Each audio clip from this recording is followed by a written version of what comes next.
حضرت ام المومنین امی خدیجہ رضی اللہ تعالی عنہ کا رسول اللہ صلی اللہ علیہ وسلم سے جب نکاح ہوا تو آپ عمر میں آپ سے 15 سال بڑی ہیں۔ تو معلوم ہوا کہ نکاح کے لیے ضروری نہیں ہے کہ شوہر کی عمر زیادہ ہو، عورت کی عمر کم ہو۔ عام طور پہ ایسا ہی ہوتا ہے کہ شوہر کی عمر زیادہ اور عورت کی عمر کم، اس میں نباہ زیادہ ہوتا ہے۔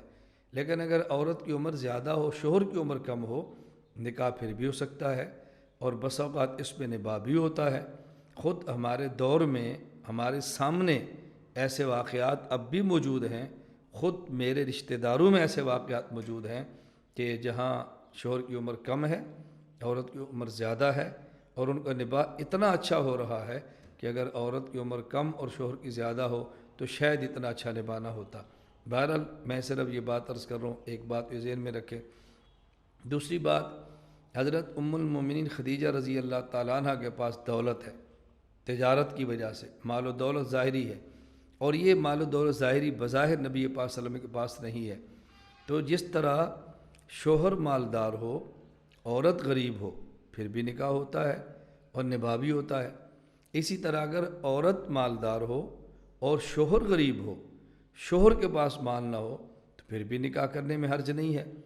اصل تو کفالت شوہر نے کرنی ہے بیوی کی، لیکن اگر شوہر کے پاس مال نہ ہو، یہ نہیں کہ وہ جان بوجھ کے نہیں کماتا، جان بوجھ کے سستی کرتا، ایسی بات نہیں ہے۔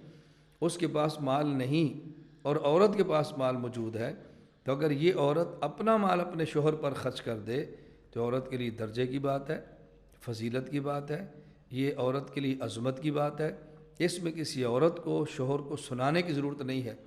لیکن مسئلہ ذہن نشین فرما لیں، اگر عورت مالدار بھی ہو اور شوہر غریب ہو، پھر بھی عورت کا نان و نفقہ شوہر کے ذمہ ہے۔ لیکن عورت اگر مالدار ہونے کی وجہ سے اپنا نان و نفقہ تو کیا لیتی، بجائے اپنا لینے کے خود شوہر پہ خرچ کرے، تو یہ عورت کے لیے عظمت کی دلیل ہے، یہ عورت کی بزرگی کی علامت ہے۔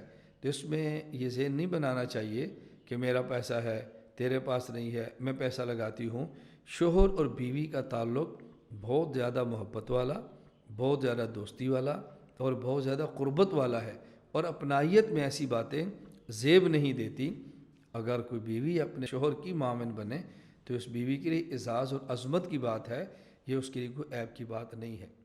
لا إله إلا الله، لا إله إلا الله، لا إله إلا الله، ما لنا رب سواه، لا إله